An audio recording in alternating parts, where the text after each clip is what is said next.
And joining me now is Arkansas Senator Tom Cotton.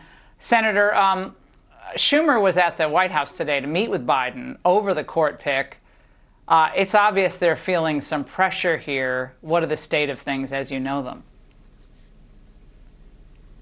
Well, the president said he's going to nominate someone by the end of February. There's been a short list that's been published in a lot of different outlets. I don't know who he's going to nominate. I'm frankly less worried, Laura, about the race or the sex of the nominee than a radical judicial philosophy.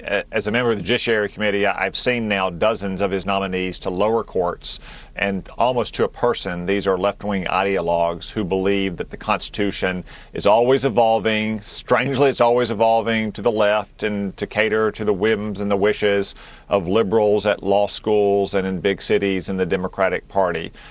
So I've got pretty tempered expectations that Joe Biden is going to nominate anyone whom I could support or whom most Republicans could support because of the character and the views of the nominees he's put forth so far. Well, the point that I was making in the lead-in to this, Senator, was that any of the nominees, I mean, sure, they're all great people, it's nothing personal, but to be on that list, it's not just, skin color. You have to believe that the Constitution is malleable. It's silly putty that can be stretched or moved, and words don't really matter. Heller, the Second Amendment individual rights case authored by Justice Scalia, there's no way they would agree with that. So anyone like Montana's Senator Tester or Kelly or any of the so-called moderates, a vote for that nominee is a vote to gut the Second Amendment. That's my point. And that's what his constituents in those states have to understand.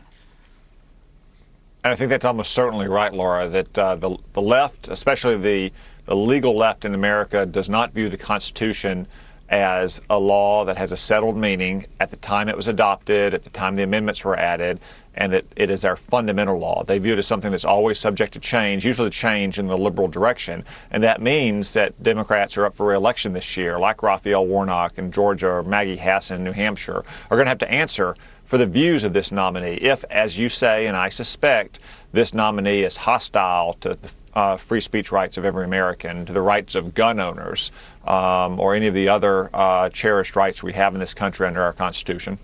Or religious liberty rights. I mean, let's say there's another emergency. Should they still be able to keep shutting down churches and other houses of worship? I mean, there's no way any of those rights are going to survive the type of, quote, analysis any of these nominees would give it, because the Constitution's always evolving.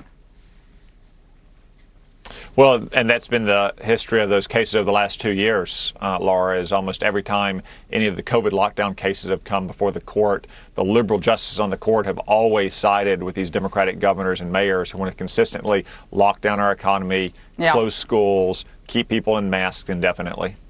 Senator Cotton, we will be watching, especially some of your colleagues on the Judiciary Committee. Thank you.